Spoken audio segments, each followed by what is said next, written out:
ॐ भूर्भुवः स्वः तत्सवितुर्वरेण्यं भर्गो देवस्य धीमहि धियो यो नः प्रचोदयात् ॐ शान्ति शान्ति शान्तिः. This is the second video describing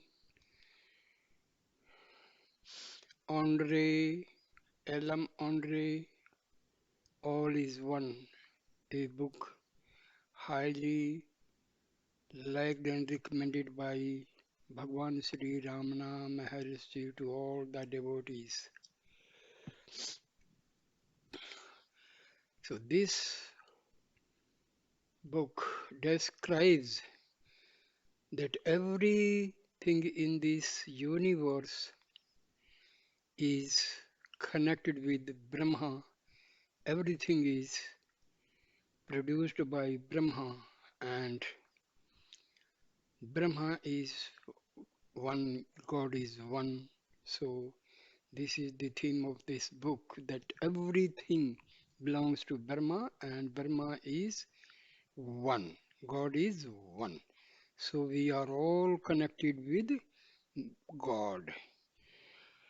So chapter number 4, peace. First, what is peace? Although the world persists when a man is in deep sleep, does he have any cares concerning it? His mind is tranquil and refreshed. Should his mind be in the same degree calm and refreshed even when he is face to face with the world and is active therein, then there is peace. Number 2. Can the mind remain so even when the world confronts us? It depends upon our estimate of the world. The mind is more excited when one's own property is plundered than when another's property is similarly plundered. Of one's own things, the loss of one thing causes greater concern than those of another. Why? Because our estimate of the things is the cause of the degree of the delight or anxiety concerning them. Therefore, should one learn to regard all equally, the mind will be extremely peaceful. Or should all things be considered as our own and highly prized, then too there is no cause for pain. Why?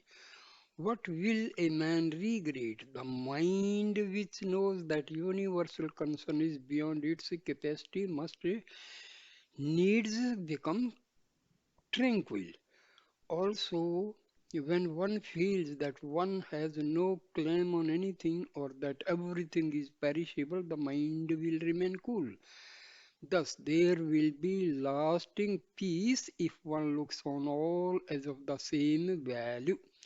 Peace is dependent upon one's intellectual appraisal.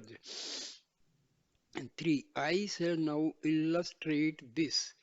A man wakes up from a dream. His mind is happy or troubled according to his opinion of the things seen in the dream.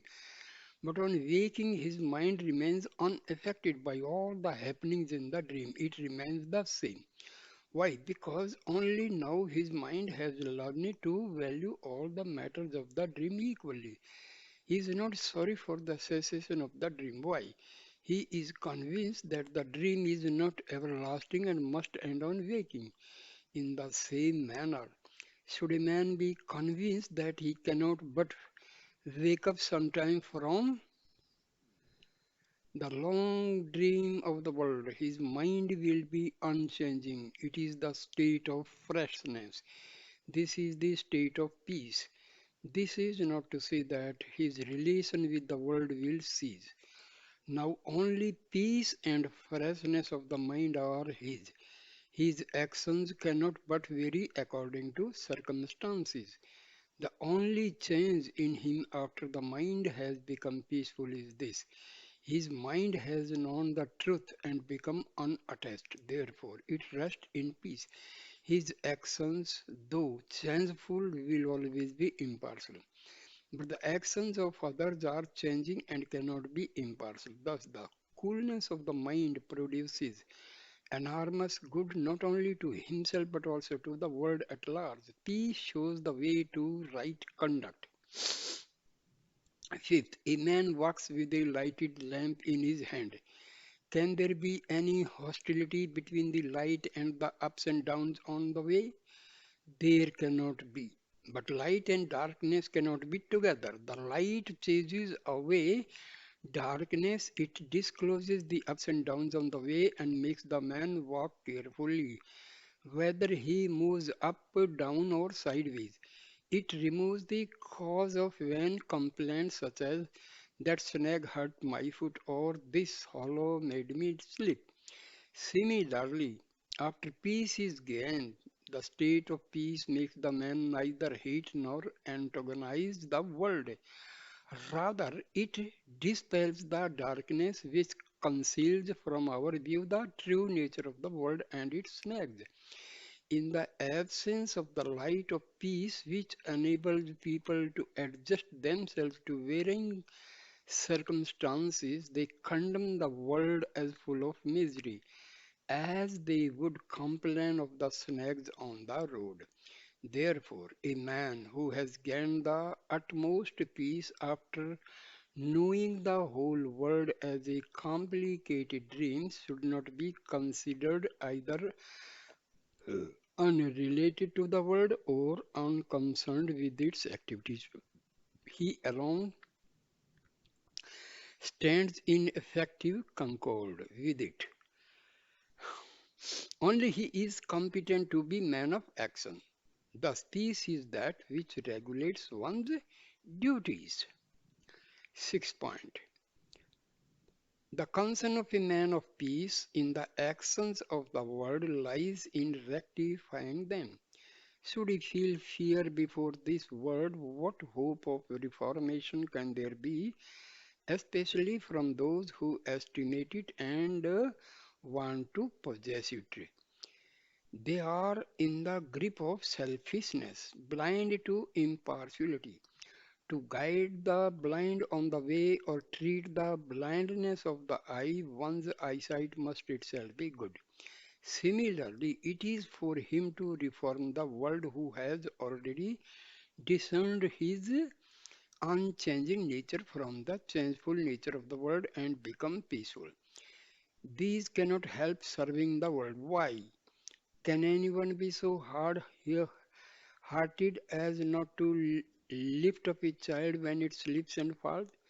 So also for the wise ones who can rightly apprise the troubles of the world and help the people, because he has already withdrawn himself from the mind and body, the sage feels no concern under the strain of service to the world.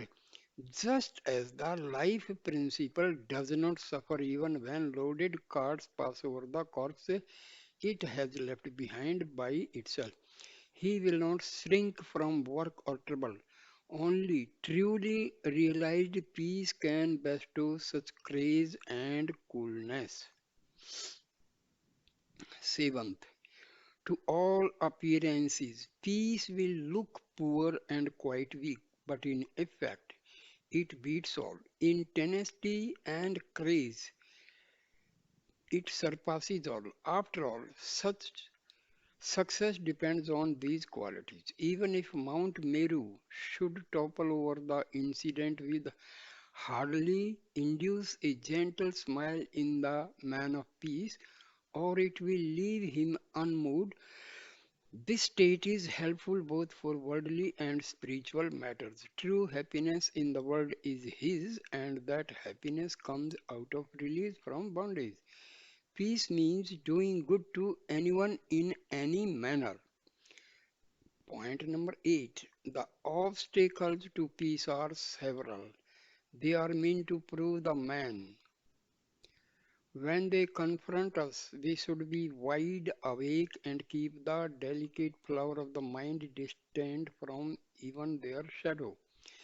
If the flower of the mind be crushed, it will lose its fragrance. freshness and color. It will neither be useful to you nor can it be presented to others, nor offered to God. Know that your mind is more delicate than even a blossom. By means of a peaceful mind, all your duties to yourself, to others, and to God must be discharged. Let it release the same freshness throughout. All blessings for the mind are contained in peace. Point number 8. Unremittingly worship the God of yourself with the flower of your mind. Let the children of the mental modes watch this worship. Gradually, they will learn to cast away their childish pranks and desire to delight like yourself. As they watch your peace, they will themselves recoil from their vagaries. Continue the worship patiently. Be not led away by the vagaries of the mind. On the contrary, they should become peaceful by your peace. All must get peace. Point number 10. I shall finish in one word. The essence of all the Vedas is peace.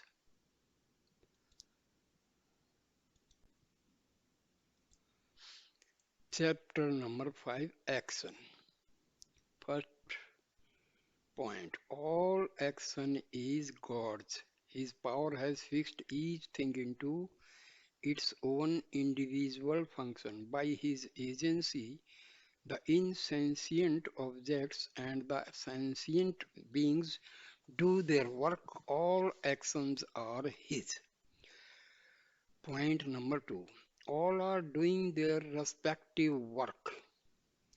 So what has God to do with it? We will first consider the sentient beings and later on the insentient objects. We are sentient beings. Let us first see whose actions are ours. We all desire a higher state and work for it. But our achievements are not uniform. Sometimes the goal is the same and so is the work. But why there a difference in the results? Here God makes us understand that the action is His. Otherwise, all must be alike. The difference in the conditions cannot be accounted for. Can there be anyone who does not wish to improve his position? Whatever their intention towards others, their intention towards themselves is surely honest. The conditions of people of the same intention are yet different. This is because all actions are of God. Point number 3. All beings have the same intention, yet their efforts are of different degrees, so also their states. After saying this, the question arises, what is effort? Is it not simply a mental image? All these images have the same origin, namely the common intention of all. Why then should the image of effort differ in each? Here too God makes us see that all actions are His. Point number 4. If it is said that, notwithstanding the same intention, the effort can vary according to individual capacity, the question arises, what is the source of this capacity? It is of the body and mind. The environment may also affect it. One must take account of all the factors before one makes an effort. However, these factors are not under one's control, so that the effort may not be equal to the task. Therefore, all actions are God's. 5. Again, if it is said that the body, the mind, and the environment will gradually be made equal to the task, it implies a present incapacity. This is to admit that all actions are God's. Point number 6. Now, it is for good or bad that people do not gain their objectives. It is certainly good. Why? Most of them are selfish. Judge for yourself if their success is for the good of the world or otherwise. You may ask, should not the attempts of the unselfish be entirely successful? Though to all appearances they may look unselfish, yet they are not free from blemishes. This depends on the ego. If the imagined unselfishness, unselfishness has given rise to a sense of superiority over others, God frustrates their purpose and teaches them that you are also like others and I govern you.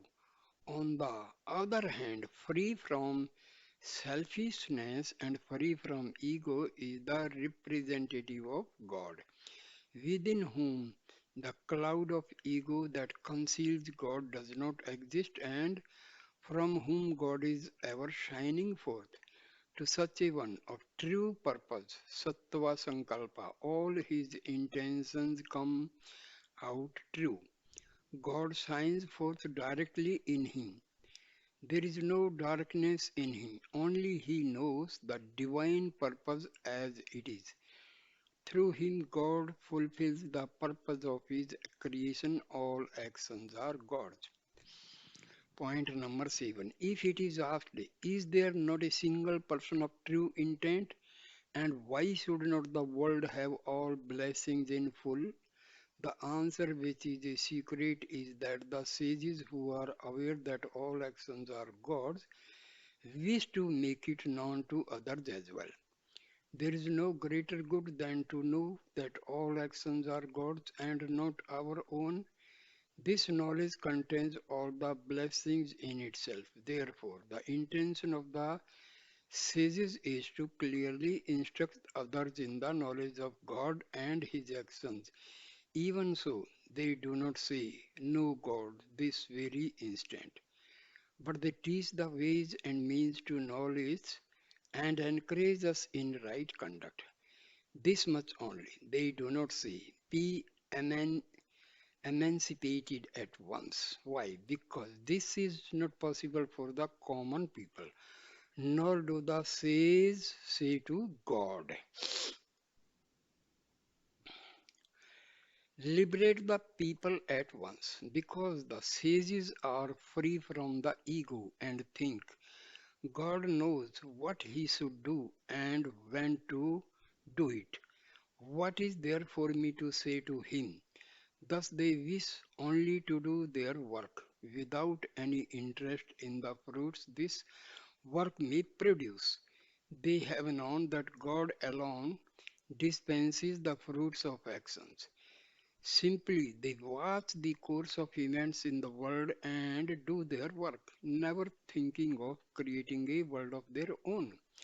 Why? To do so is a form of egoism. The creation is as it should be. Everything is in order. All actions are God's.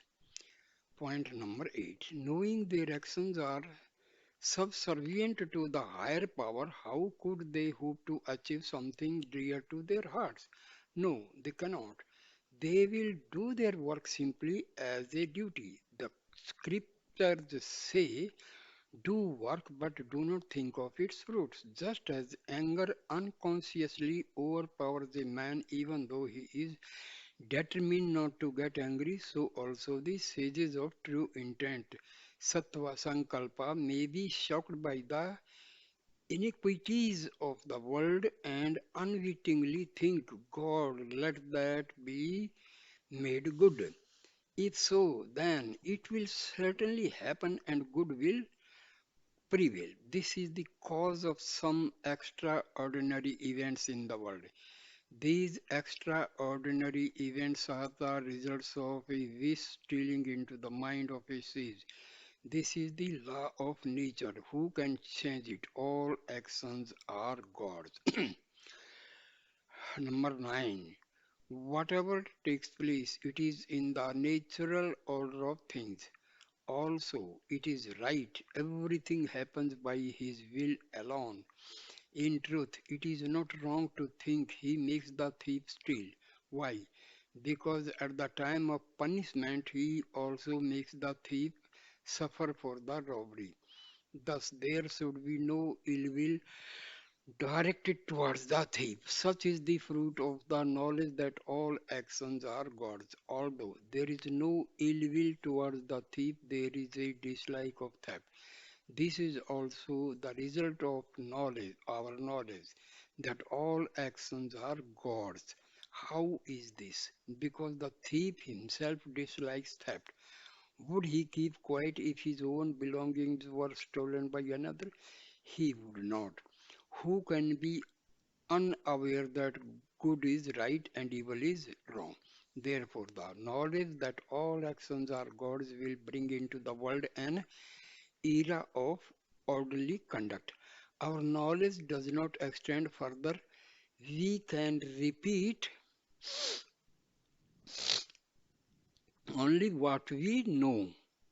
We need not worry about what lies beyond our knowledge. This too is God's will. Point number 10.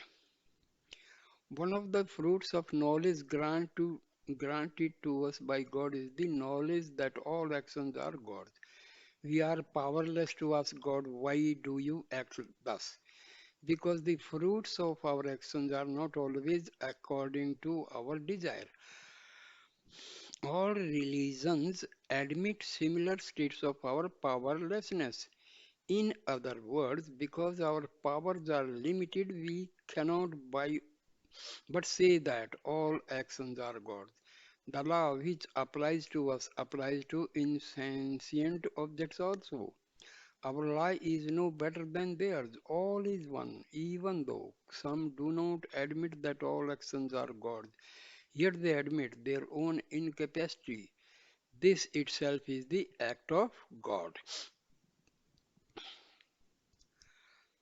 Next, chapter 6.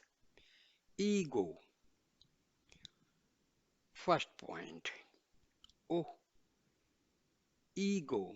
All the evils of the world are from you, to crush you. The kings make laws and the wise give lessons in spite of their efforts from time immemorial. Alas, you are yet alive. You simply go into hiding and reappear again and again. Can there be no end to you? Yeah, it is surely approaching. Another ego has started to kill you.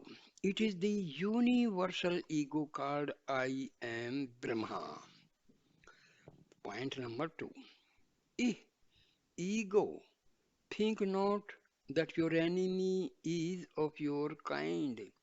You are perishable, whereas he is not. You are conceited as I because you always differentiate as I.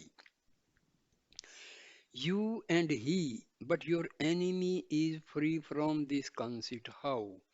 He harmonizes all differences, resolves all into himself. Moreover, you feel enmity towards him because he has arisen to kill you, but he has no ill feelings towards you. How is this? Because you are not to be found in his presence. He regards you as a part of his limbs. Your loss in his proximity is the working of your own falsity. He would not think of killing you because you are of no consequence in his sight. Therefore, ego, you are his enemy, but he is not yours. More briefly put, you are your own enemy. Why? Owing to your greed, you flaunted yourself before the Great One as you would elsewhere. Instantly you were lost. Therefore, the universal self obscures you by devouring you and then shines forth as all light. See, here, this comparison is made ego and he. Ego, that is, he is here Atma. See, it is said that ego is his enemy, but he is not your enemy because ego is non-existent. It is temporary phenomena, but he is ever present. He is forever. He never perishes. So for him, ego is no match. Ego doesn't have any power like Atma. So Atma is not the enemy of ego, but ego is the enemy of Atma. Because this ego is veiling the Atma.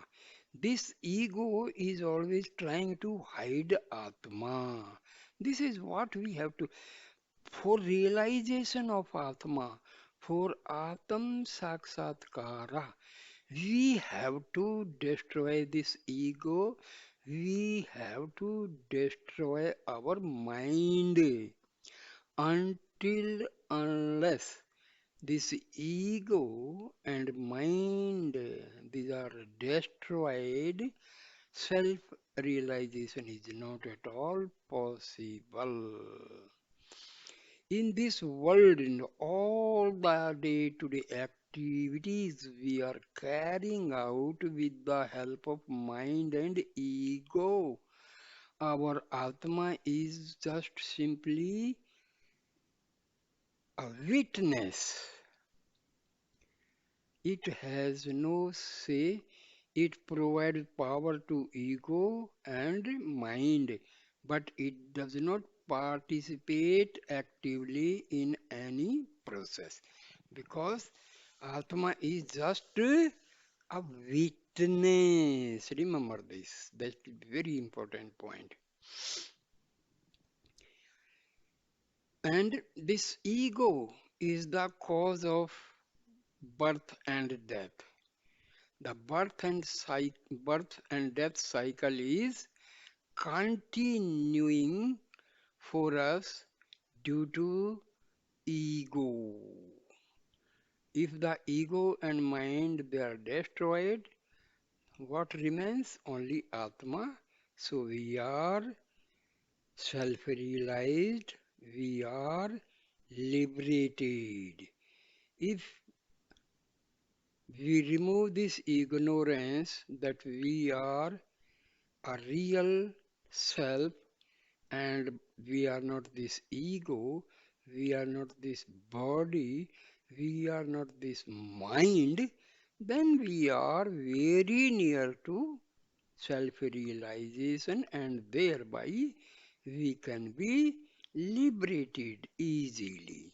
But we have to remove this ignorance that we are, we we will stop identifying with the body, then we are going for self realization. Until unless we destroy ego, destroy our mind, and stop identification with the body. So, after stopping the self identifying with the body and ego and mind, they are to be destroyed. Then we are going for self-realization, liberation, Atam Sakshatkar, Brahma Sakshatkar. So this is the simple thing.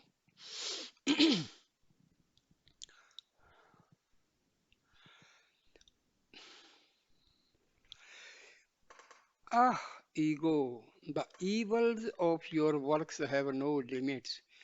You are not content unless you are exalted above others and others are lowered before you. Endless are your desires, such as by what title shall I gain honor?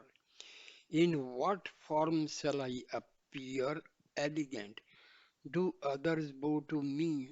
Do others obey me in silence? Do others say that no one excels me? Alas, how short is your life, and yet to how much do you aspire, and how much evil you do. You have deluded yourself that there is happiness in such ideas and in differentiating yourself from all others. This is not to your good. Why not? Are not others also entitled to all this? What is your share in the in things which are common to millions and millions of others? Such being the case, do not desire in vain to rule over all. By your vain desire, you bring about evil to yourself and to others. Listen to my friendly advice. Truly speaking, he whom you regard as your mortal enemy is your friend. He knows how to make you worthy of true greatness and blessings. Surrender to him. This universal ego does not treat you as an enemy but is your greatest benefactor. Wonderful. Point number 4. By no means can you discover what he will make of you unless you surrender yourself to him. However much I may speak of it, you cannot understand. It is a matter of experience. Doubtless, he will do nothing less than exalt you to his state. Therefore, be not perplexed about your future. Directly surrender yourself. You can always turn away if joy does not overtake you from the very instant of surrender. Just as the drinking of milk starts with an agreeable taste and ends with the satisfaction of hunger, so also surrender starts with the delight and ends with perfect bliss, which lies beyond even pleasure and pain. Therefore, your goal, without doubt, is this universal ego, I am Brahma. See, Maharshi used to say there are two ways for self-realization. One is the self-inquiry and the other is the surrender. But people, you know, they simply misunderstand this. They are confused.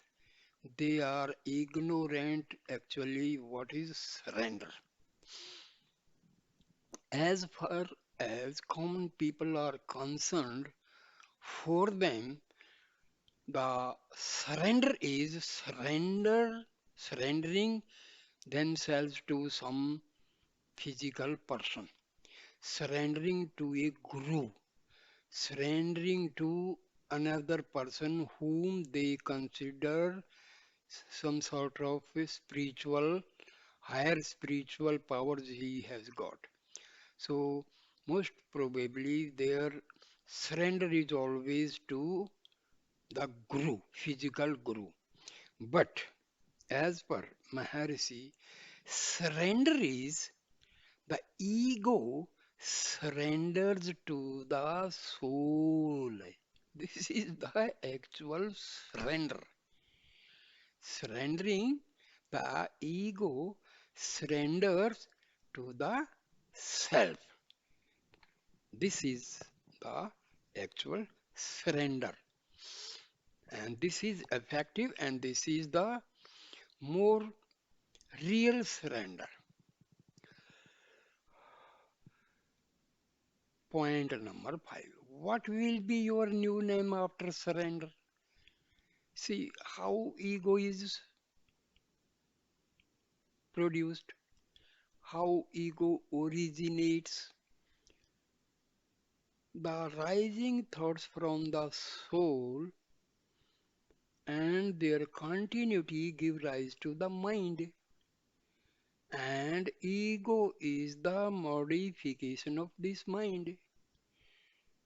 So, what is the source of this ego? Atma. If it is directed back to the Atma, then it becomes Atma only. It is not separate from Atma, it is not different from Atma. When this ego is having the direction outward to the world, it is full of negative energy. The same ego, when directed towards the Atma, that time it is full of positive energy. It is going towards the divinity. It is near to divine power. So you have to understand this. In what is what will be your new name after surrender? There is no name besides yours. The Vedas loved you. The world praises you. The essence of religious teachings is yourself. Then what is your form? All forms are yours. There is no form which is not yours. What is installed in the temples of worship is you. What is described in the Vedas is you.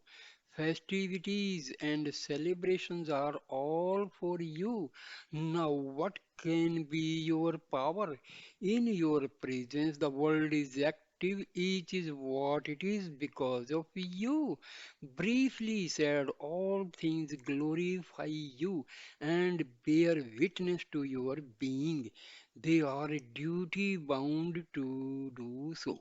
You would not have even dreamed that this will be your state.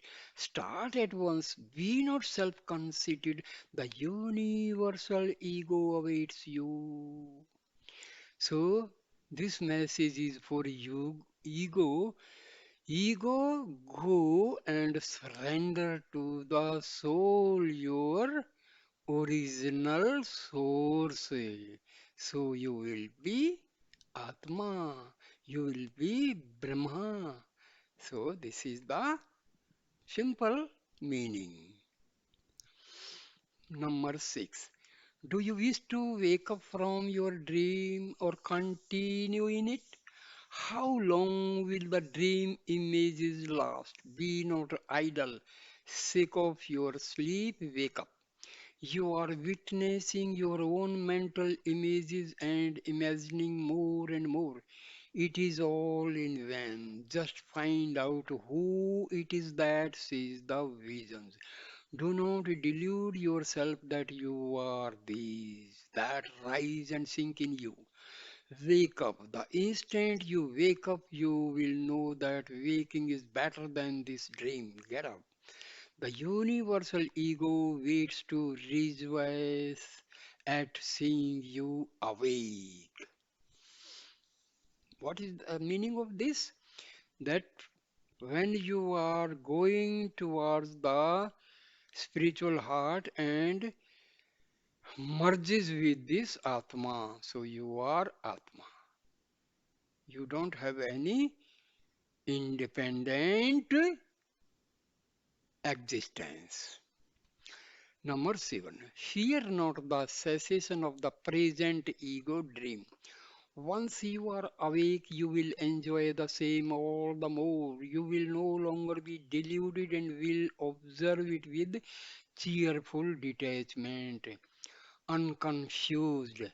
The folly of all appearances will be understood and you will have no burdens. In dream, your mental imagery assumes shapes.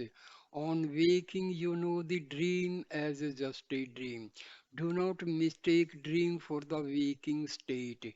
Know the dream as a dream. For doing so, you must reach the state of I am Brahma, universal ego, and wake from the illusion of the ego. Point number 8. I have instructed you for your good and not in my own interest. If you believe me, you should act upon what I have taught you. On the other hand, if you see no good in what I have said, then turn away from this ideal. How can I help you if my advice and all the advice of the saints do not make any impression on you? No state is higher than this. Believe me, it is for your good that you realize this truth, and through you, others may realize the same. Be from self conceit, start at once, realize that the universal ego is your own. Who says to whom? Atma says to ego that come and merge in me, I am waiting. What a wonderful number nine. O ego, see how you are a slave to all and therefore suffer. How pitiable is your state. All are hostile to you. When you say, for me only, all others will also contend. For me only, for me only.